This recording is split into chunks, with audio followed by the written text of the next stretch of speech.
Quando o bebê chega ao mundo, tem uma emoção. Que tá sabendo que tá aquela vida que a gente tá ajudando a vir ao mundo. É uma vitória.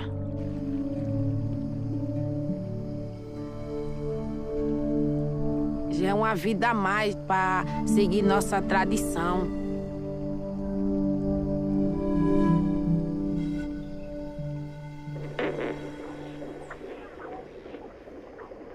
Vamos pedir primeiramente a Deus, Nossa Senhora do Bom Parto, e nossa força encantada, e nossas parteiras que Deus já levou, para que nos ajude nesse momento, desse parto de Cíntia, para ela ficar com saúde e o bebê dela.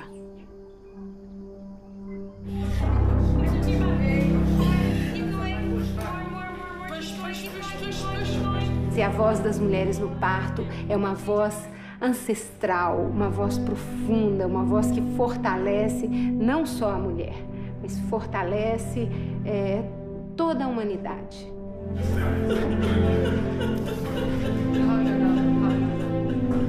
Uma mulher que está parindo com dignidade num canto é uma luz que acende para o mundo inteiro.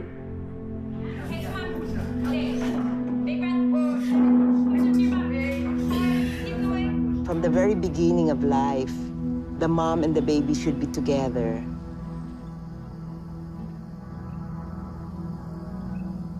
They should have a strong foundation, build their confidence, their capacity and power to feed the future with their enormous wealth, which is God-given. And it is not only food, but it is also medicine, which is breastfeeding. And we always hope that they will give what is the innate power of their resources. It should not be the corporate greed that should feed the future, but it should be the mothers.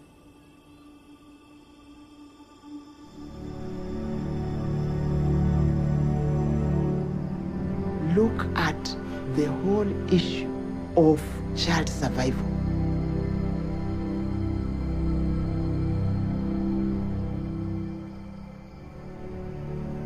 What families go through when they lose a child, and the joy they have when their children are able to grow strong and healthy.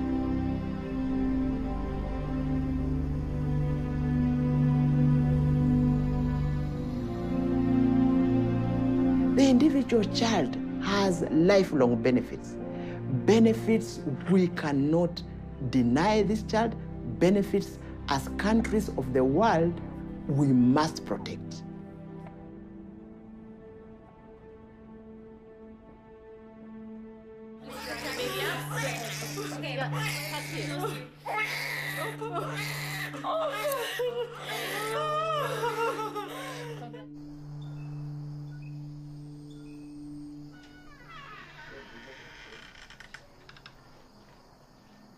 Aqui nós temos uma tradição indígena que nós faz nosso ritual, nós faz nossas danças, nós faz nossas culturas, sempre unidos.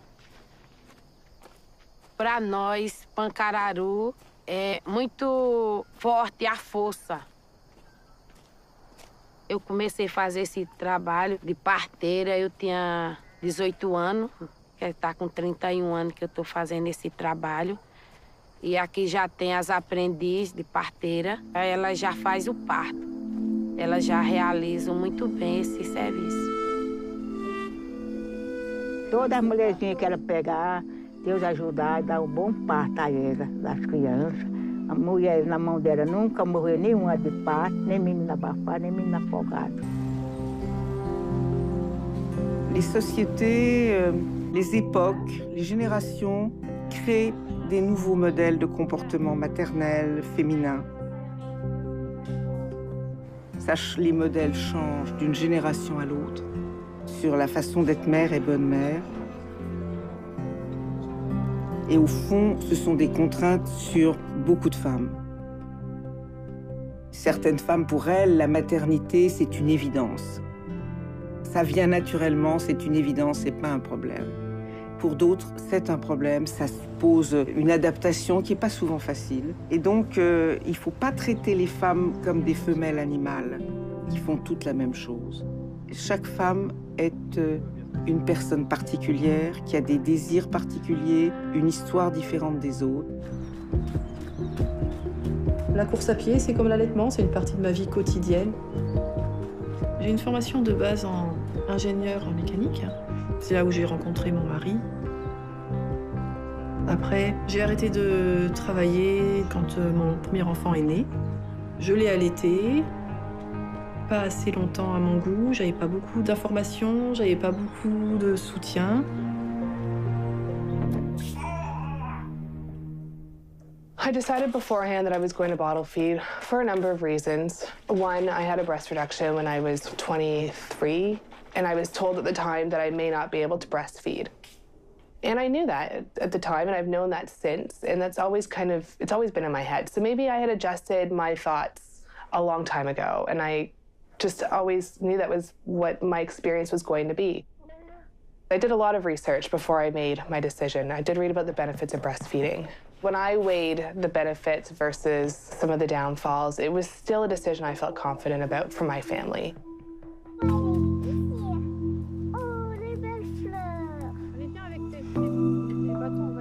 Sur Facebook, je me suis rendu compte qu'on pouvait allaiter en fait jusqu'à ce que l'enfant se sèvre lui-même. Donc c'est ce que j'ai fait avec mon deuxième enfant. Elle avait 13 mois quand je suis devenue enceinte de mon troisième enfant. Donc j'ai allaité pendant la grossesse. J'ai allaité les deux enfants ensemble, toujours à la très grande surprise de ma mère, qui ne savait pas non plus qu'on pouvait allaiter un nouveau-né et un grand de 2 ans. En France, il n'y a que 5% des bébés qui sont encore allaités à 4 mois. Donc non, c'est sûr, allaiter à 4 ans, c'est pas du tout la norme. Et voilà, c'est bon. J'ai bien apprécié ce lien, ce côté attachement entre le bébé et la maman qui allaite sur des mois, puis sur des années. Retournez, oui, vas-y. Et donc depuis la naissance de ma fille, qui a 5 ans et demi, j'ai allaité en continu, sans interruption. Ma petite a bientôt 4 ans, mais bon, on verra encore combien de temps ça va durer, c'est elle qui décide.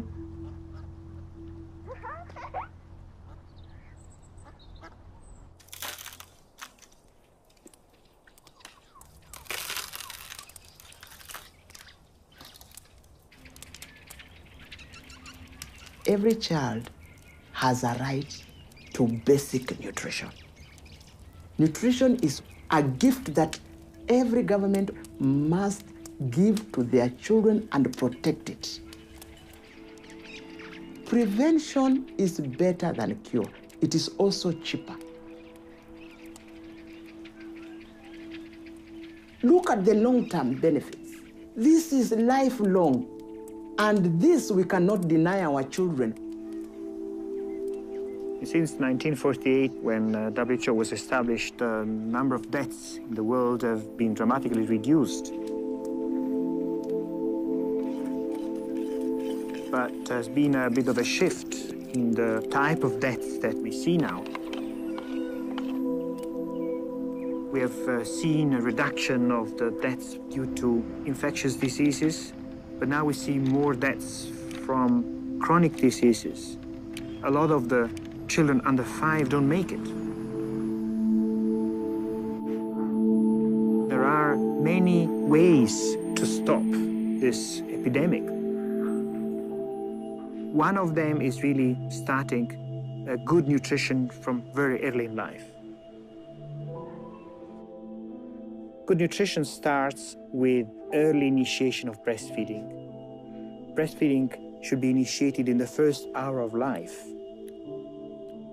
The way it reduces child mortality is amazing in terms of not only proportions but numbers. Many countries now are struggling with childhood obesity.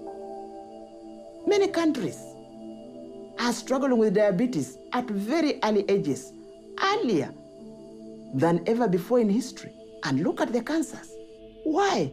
Because they have never protected breastfeeding. Doctors, health workers do not get good training in nutrition, and particularly infant nutrition. That's something which is missing in medical curricula, is not receiving the right attention, and we would need to have better trained health workers. They studied medicine, but they have never studied fully the first food of humanity, which is breastfeeding. They were not taught about the risks of formula milk feeding, about relactation, about how to preserve expressed breast milk if you are working. There's the lack of support from the obstetricians, the lack of education on the nurses' parts and the doctors' parts in the hospital after the birth. And what often determines that they have problems is how many interventions we have during labor and birth, which cause problems with breastfeeding.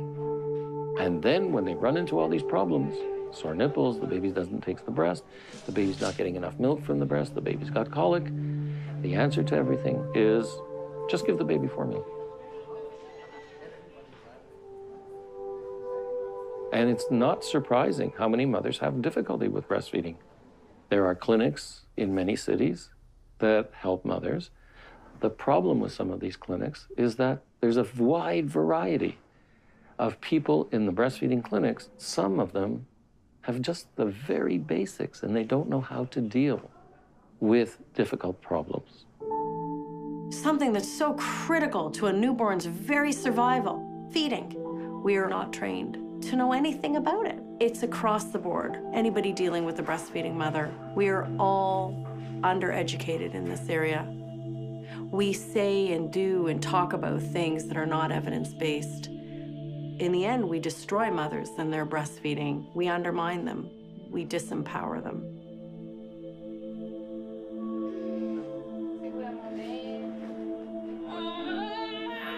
Really, we should trust the mother's body to know what to do with birth.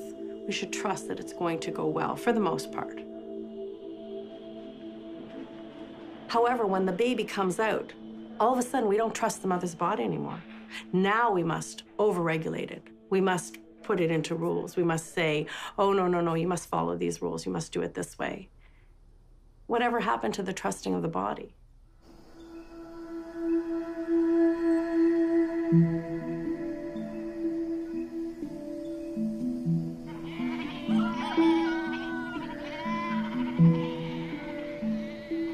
O parto humanizado aqui na nossa área, para nós é muito importante, que a gente quer ver nascer. É uma tradição o parto domicílio. Esperar a natureza fazer a parte dela, né? Depois a gente fazer a nossa.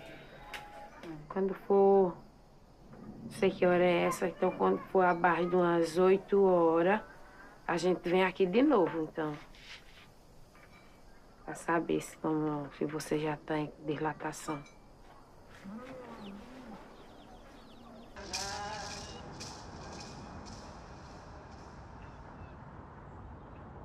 So with my first two were natural on birthday.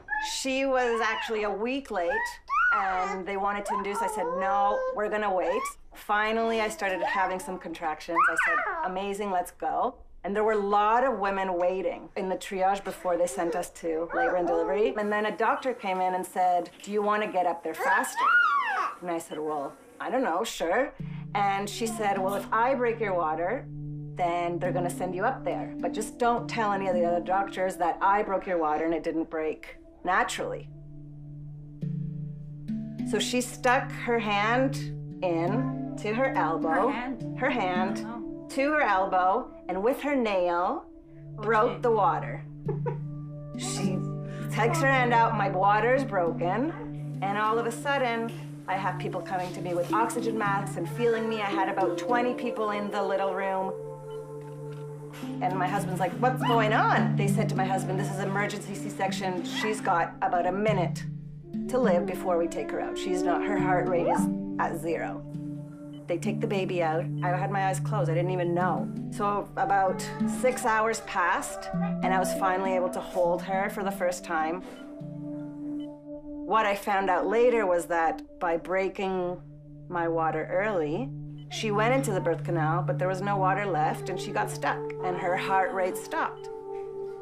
It's all because they wanted to keep everybody moving, move things along quicker instead of let nature take its course.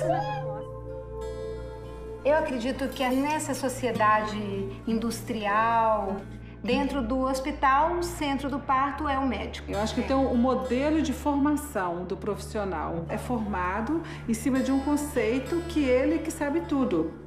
O parto onde a mulher é passiva, não tem uma expressão maior. Cala a boca. O parto normal como é uma expressão da sexualidade de uma mulher, que é uma sociedade que castra a mulher nisso, porque é para roubar da mulher todo o poder que um parto tem. E isso tudo eu acho que faz parte do que a gente hoje transformou o parto na sociedade. Um grande negócio. Nós chamamos às vezes o business do nascimento.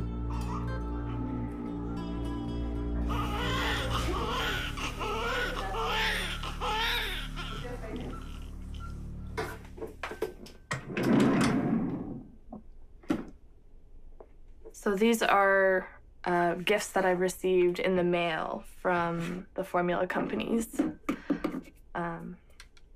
Nestle and Enfamil. And I actually know my friends have received things from Similac as well. I have not, but just bottles and formula and coupons. I received a diaper bag from Nestle as well.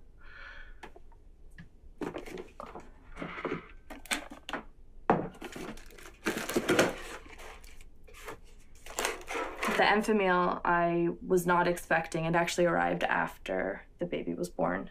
And I'm not too sure exactly where they got my information from. I think it might have been from the hospital because this is the brand that the hospital uses. I have the measuring tape that they used to do Hunter's measurements right after he was born, where they marked, and it's actually branded Enfamil right from the hospital. So,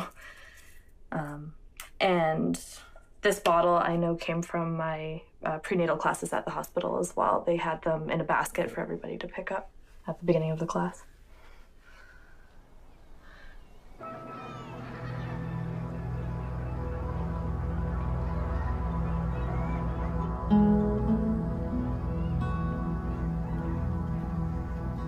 In the 1970s, it was so tragic for mothers who thought they were doing the best for their babies, and to see this horrendous consequence when they believed the billboards and the advertising and received these free samples, and to end up with a dead baby and have to carry their dead baby home in a cloth. It just broke my heart.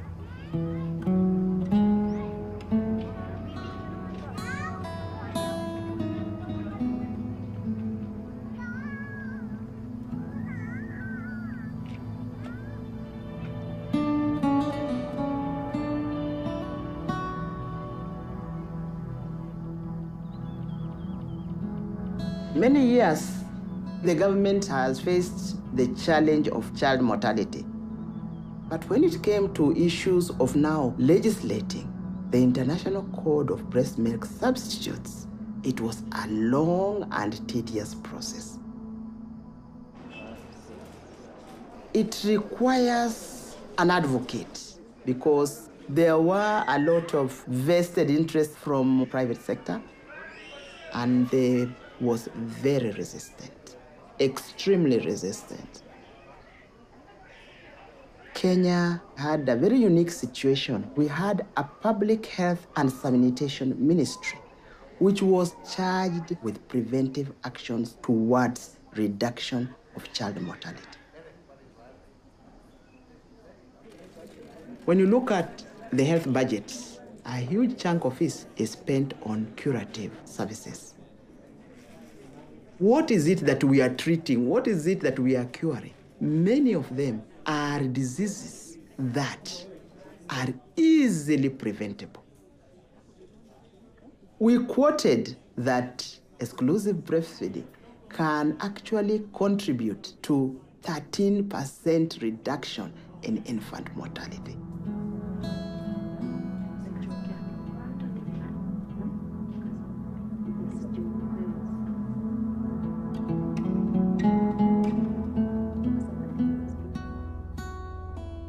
There are governments globally that have done very good work in addressing the marketing and have legislated how companies are permitted to market the product and label their product in their jurisdictions.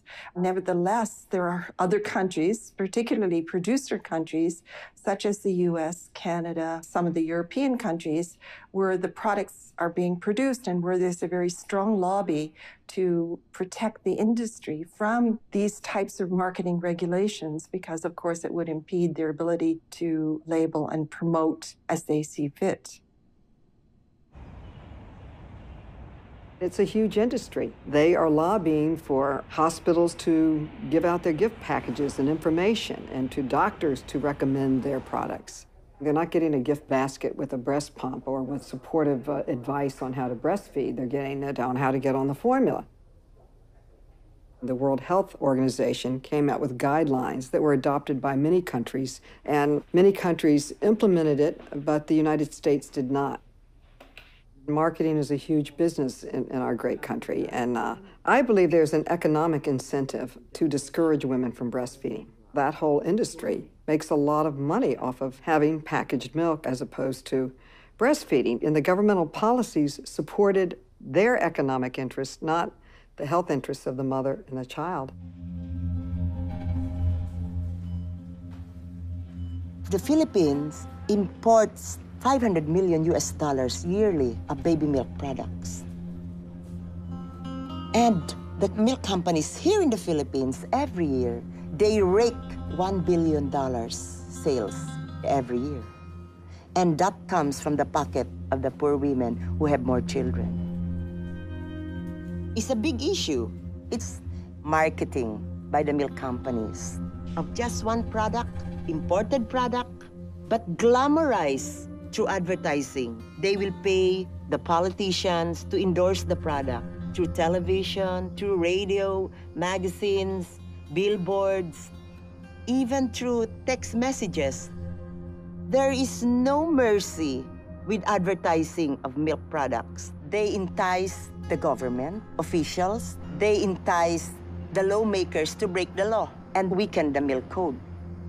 I think there's this misconception that somehow Nestle is reformed and the other companies have pulled up their socks and become responsible. But if we look at the statistics that are being put out by UNICEF and by the WHO, it's still huge. It's still well over 1 million deaths related to not breastfeeding globally every year. And when we think of how many years this has been going and how many years the International Code of Marketing of Breast Milk Substitutes has been in place since 1981, and inappropriate marketing still continues, and we still have to struggle trying to implement these provisions to protect breastfeeding. And then you add up all the years and all the deaths, it's huge. And I think in any other context, if that many children died, I think we'd all be horrified and outraged, and we'd want to do all we can. And yet, year after year, we see the infant formula companies continuing their inappropriate marketing.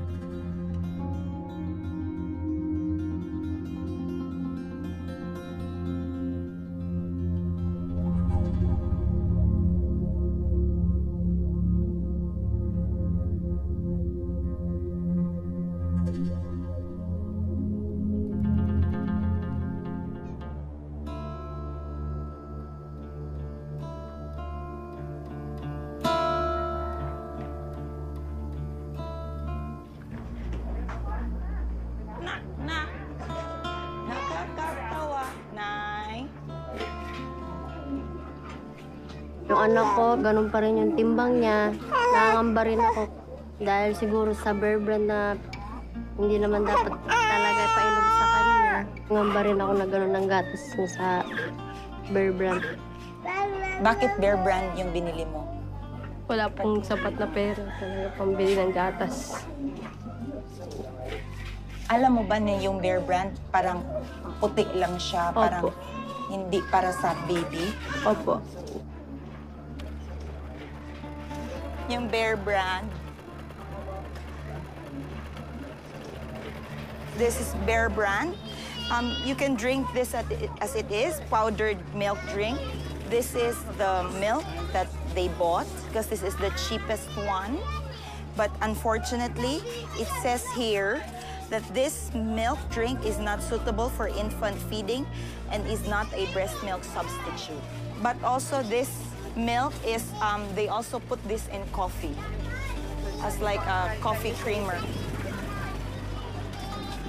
There is so much misinformation going on television, on the radio. There is omnipresence of formula milk everywhere. So a lot of mothers think that formula milk and breast milk are just the same. This isn't even formula.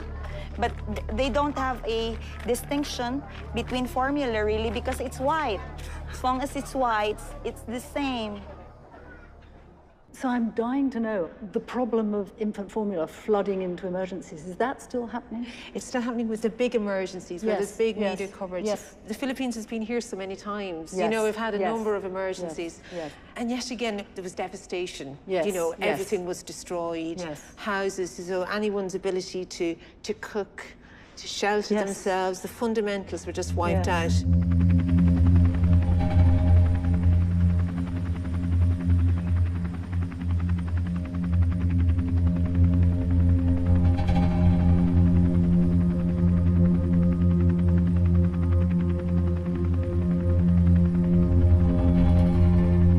Emergency response, and there was a call for donations. Yet many of the humanitarian agencies on the ground were saying no, UNICEF, WHO, all their agencies saying no, we can do this. This is a breastfeeding population. It's the one thing that we don't have to bring into the place. The milk is there. We just need to support these women to breastfeed. And yet there's this donor-driven assistance comes in saying you need this formula. And where does it come from?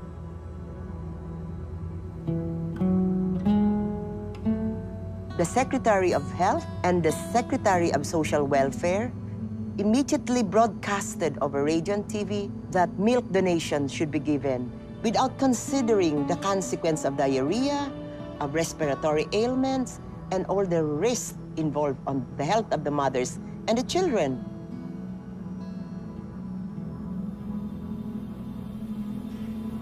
Maritiya pa kasusuna. Di da ko nahiyati kami pagtagaihin kuanan panhatagan mga relief. May mga berbran, so ganitong takay kun waray naalpot nga relief kay waray mang berbran nga gatas. Nauukoy ito niya, nauukyan. May dangani naalpot nga relief din niya. Awan haamon, danay waray mang gatas nga upon. Tag-usaman lang. Tinikang natiya pag ginasa. Oo, nagtay-tay. Takay, daan ko tayo ay.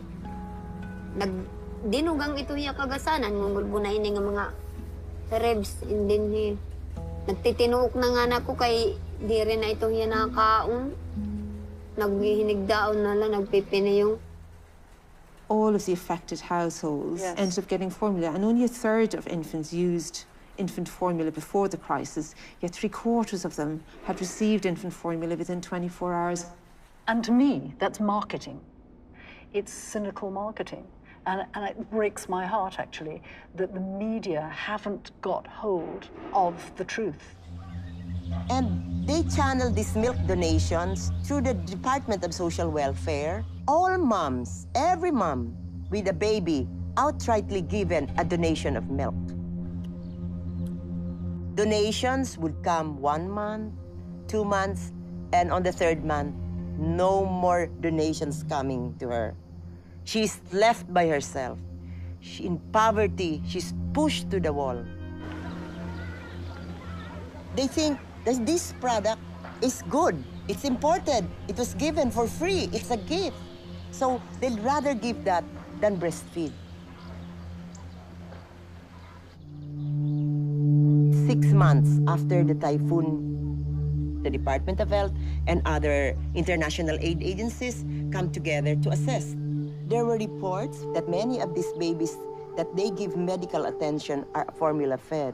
And they declared that 50% of children 0 to 5 who were devastated are suffering from severe malnutrition. If you're going to give infant formula for a baby, you've got to ensure that it will be for the rest of its feeding life. So if Danone or Nestle or Mead Johnson come along and say, we're donating formula, they are responsible for seeing that it is for 2 years' supply for that individual child. Avec Facebook, j'ai rencontré des personnes qui avaient le même point de vue que moi sur l'allaitement et sur le lait maternel et qui ont des idées similaires. C'est de là qu'est parti un certain nombre d'initiatives pour la promotion de l'allaitement et du lait maternel. Il y en a une qui a été créée qui s'appelle Human Milk for Human Babies France, qui est une page sur laquelle on propose aux mamans des offres pour donner du lait maternel, pour qu'elles puissent se mettre en contact avec des mamans qui ont un besoin ou qui offrent du lait. Ça me prend quelques minutes par jour et j'ai l'impression de rendre service aux mamans et aux bébés. Quand tu l'as déposé à l'école, il n'y a pas de maîtresse, oui. On a aidé des mamans plusieurs fois. On a des mamans qui adoptent, on a des mamans qui ont le sida, on a des mamans qui ont des cancers du sein, qui ne peuvent pas allaiter, donc qui sont passées par notre page pour trouver du lait pour leur bébé. Bah, plus de sel pour Nina alors.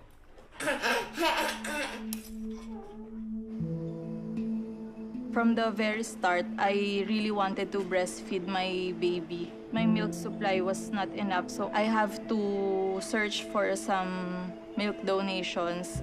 Somebody told me to post on Human Milk for Human Babies Philippines. I saw there that there are milk requests and milk donations. And then many mommies, they texted me and called me for their milk donations. 3 mommies donated milk, so I got 25 bags of milk. I breastfed 182 babies, and I'm proud to be a wet nurse.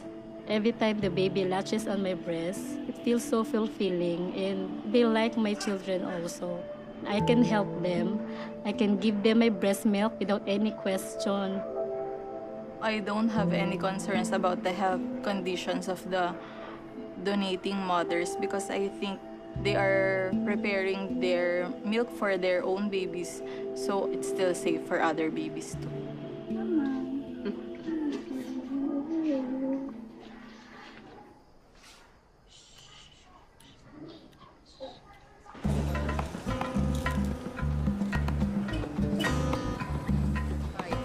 It is the responsibility of the family, the community, that they should be given the use of natural resources.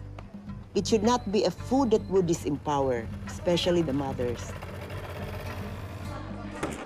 These women are the ones who are vulnerable. They have no power economically and politically. They should be given the encouragement, the education, the latest information on how to feed their babies. The government should recognize investing a social support, enabling women for this nurturing power to have a healthy population. This is the least cost, most effective, efficient action. Ito naman po ay aalispin niya. As a working mother and one who had a child while I was in the city council, I was the first woman to give birth while in office. Many men had fathered children, but I was the first councilwoman to give birth while in office. And I raised my daughters while I was working. We are alone among 3 countries that don't give paid leave. One is Swaziland, Lesotho, and the United States of America. We know that women are working and they have to work. One of the bills that I've introduced is to give paid leave for the birth of a child for 2 weeks. That's just 2 weeks. Most people need their salary, and this would help them with the expenses of having a new child. I believe as you get more women elected, they will carry more of a women's agenda. We are roughly 20% of the United States Congress. We are 50% of the population. So to get true parity, you would have to elect a great deal more women. Attends, maman, elle va mettre la petite pompe pour pouvoir tirer le lait pour Diane, tu te souviens, hein? Ça, c'est maman, tu sais, c'est le petit appareil. Voilà, on va mettre... Je pense que certaines femmes de la génération d'avant, elles ont tellement dû se battre pour avoir les postes qu'elles ont aujourd'hui. Je remercie toutes ces femmes qui ont bossé et parce que c'est elles qui nous permettent aussi maintenant d'accéder à des postes de direction que nos mamans n'avaient pas forcément la possibilité d'avoir. Tu veux d'amour. Maman revient vite, d'accord? Allez. Bon voyage. Merci. Au revoir. Je pense qu'on peut être mère, femme, enfin, quelqu'un qui fait une carrière. Je pense qu'on peut y arriver. C'est à l'aéroport. Je pense que c'est en cela aussi où je suis féministe, où je pense qu'on n'a pas à nous imposer, parce qu'on veut une carrière, de ne pas allaiter ou de ne pas pouvoir prendre du temps pour ses enfants aussi.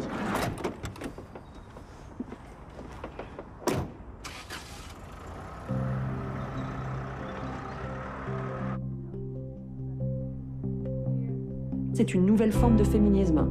C'est un féminisme où on veut à la fois ce que les hommes ont, le travail, l'argent, l'autodétermination, mais on veut aussi ce qui est propre aux femmes, enfanter, choisir d'avoir tant d'enfants et choisir d'allaiter si on souhaite allaiter. Donc elles veulent tout, en fait. I'm absolutely the exception, being the mom who's formula feeding. When you pull out a bottle in a circle full of moms, everybody looks. Everyone's kind of curious, and that's okay. I don't mind the curiosity, but it's something different. It didn't bother me to watch other women breastfeed or to have them breastfeeding in the room any more than it should bother somebody that I'm bottle feeding in a room. Can you wait too long to change your diaper? I did feel I was questioned for my decision, which I thought was strange. You know, why did you choose to bottle feed? I don't ask women why they choose to breastfeed. I felt that I had to justify my decision.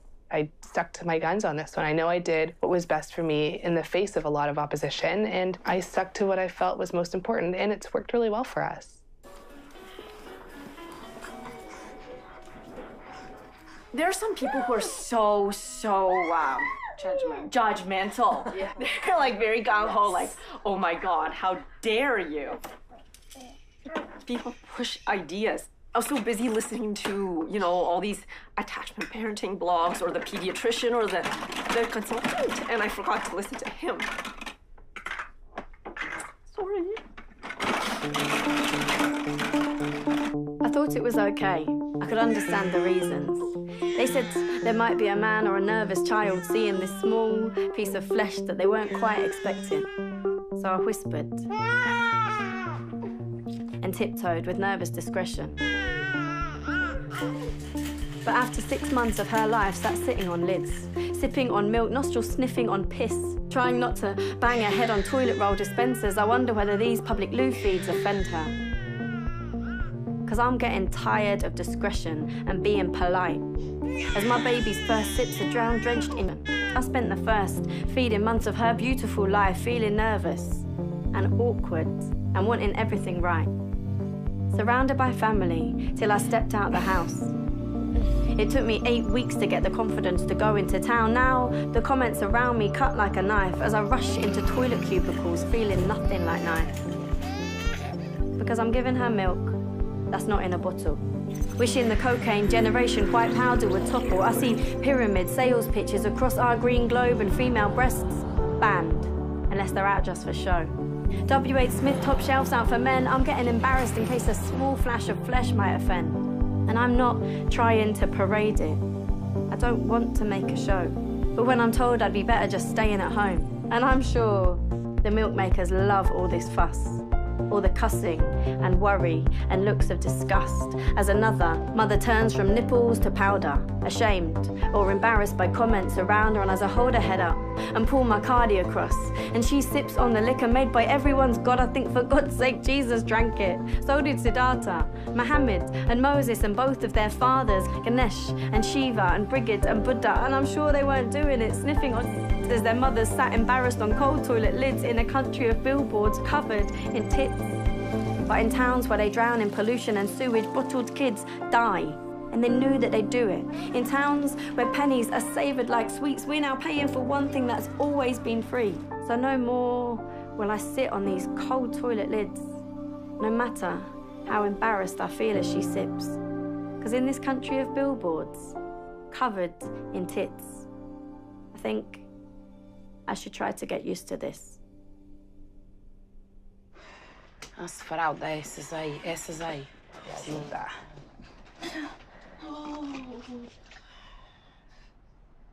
Respire, respire bem fundo. Respire. Bora, bora. Respire. Vá. Respire bem muito, vá. Vá, respire mais. Respire. Sola, mamãe.